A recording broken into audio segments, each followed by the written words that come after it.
Hello बच्चों, let's see this question. Two elements always combine together in a fixed ratio by weight. Is the given statement true or false?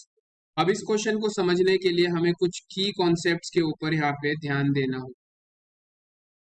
हमारा जो law of constant proportion हमारा होता है वो हमें क्या कहता है? The law of constant proportion, it states that two elements in a compound always combine together in a fixed ratio by mass। ठीक है, तो इसमें क्या कहता है? लॉ ऑफ कांस्टेंट प्रपोर्शन ये बोलता है कि एलिमेंट्स जो होते हैं वो हमेशा एक कंपाउंड के अंदर एक फिक्स रेशियो के अंदर कंबाइन करते हैं बाय मास। लेकिन इसमें जो एक इंपॉर्टेंट टर्म जो हमें समझनी है, दैट इज कंपाउंड।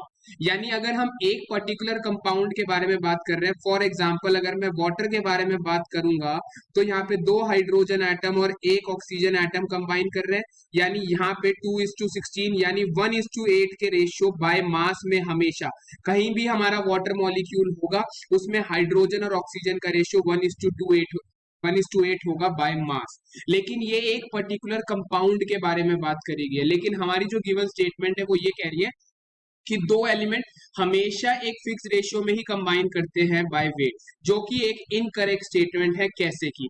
जैसे कि अगर मैं कार्बन प्लस ऑक्सीजन का रेशियो बनाता हूं तो इससे हमारे पास CO2 भी बनता है। अगर मैं कार्बन प्लस O2 ले रहा हूं, यहाँ पे अगर मैं रेशियो निकालूंगा तो 12 मोल्स ऑफ कार्बन हमारे 32 moles 12 gram carbon 32 gram oxygen के साथ कंबाइन करेंगे। इसको अगर कट करेंगे 6:16 आ जाएगा। फर्दर 3:8 का रेशियो देखने को मिलेगा। यानी CO जब कार्बन ऑक्सीजन मिलके CO2 बना रहे हैं तो कार्बन और ऑक्सीजन का रेशियो 3:8 है by mass.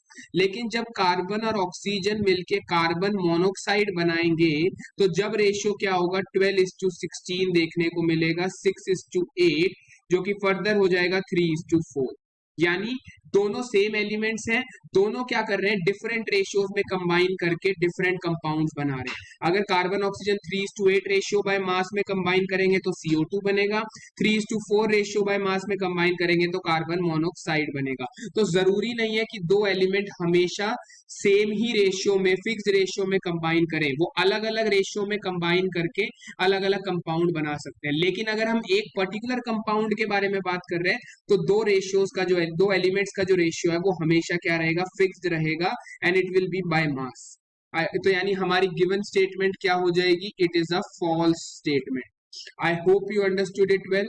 All the best, thank you.